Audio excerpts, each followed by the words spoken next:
और भी शर्मिंदा होगा दीपू जब उसके सामने आएगा अनुपमा को फंसाने वाले गुलाटी और राहुल का सच। नमस्कार दोस्तों, स्वागत है आपका आपके अपने चैनल हंग्री स्पिरिट्स में। हंग्री स्पिरिट्स देख रहे सारे दर्शकों का मैं अंजू शर्मा दिल से स्वागत करती हूँ। दीपू और बीजी पहुंच गए हैं शाह हाउस। उन्होंने शादी पे आने का जो फैसला किया था उसको पूरा कर दिया।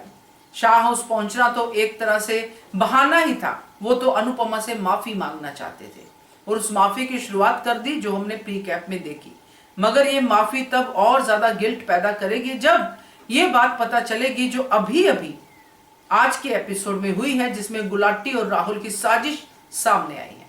बात करते हैं पहले वही निवेदन, जिन्होंने अभी तक चैनल को सब्सक्राइब नहीं किया है कर लीजिए। साथ में दोस्तों बेल आइकन दबाइएगा ताकि आपको हमारे वीडियोस के नोटिफिकेशन मिलते रहे। प्री कैप में हमने देखा कि दीपू अनुपमा से माफी मांग रहा है। बीजी ने तो कुछ गलत किया ही नहीं है। बीजी तो हमेशा अनुपमा के साथ थी। उन्होंने कभी अनुपमा पे अपने विश्वास को अविश्वास में नहीं बदला है, हमेशा विश्वास किया।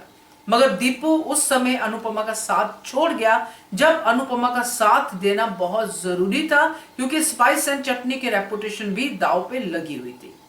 तो तब दीपू ने अनुपमा को इस तरह से ट्रीट किया जैसे सारी गलती अनुपमा की थी, जबकि अनुपमा की गलती थी ही नहीं।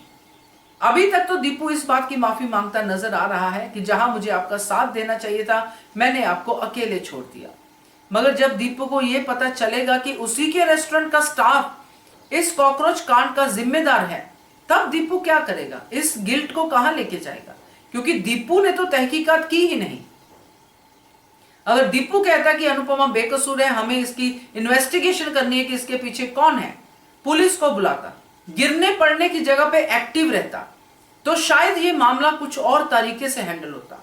मगर यहां पे दीपू ने खुद भी अपने इमोशनल ब्रेकडाउन के चलते हुए अनुपमा को ही दोषी मान लिया। अब ये गिल्ट तो बड़ा है ही और इसकी माफी तो नहीं हो सकती, क्योंकि जितनी भी बदनामी हुई है, जितना भी कुछ अनुपमा ने झेला है, वो अकेली ने झेला है। तो ये जो चीज है दीपू को और भी ज्यादा परेशान करेगी और डेफिनेटली आगे तो दीपू भी इस कांड में क्या क्या हुआ, कैसे हुआ, उसके तहकीकात में लगेगा। मगर ये गिल्ट उसको और भी ज्यादा लगेगा कि मैंने अपने ही स्टाफ को क्वेश्चनिंग नहीं किया। अगर मैं वहीं पे राहुल को पूछता या बाकी लोगों से पूछता क्या हुआ, मैंने भी सिचुएशन को वैसे ही देखा जैसे गुलाटी ने हम सबको दिखाया।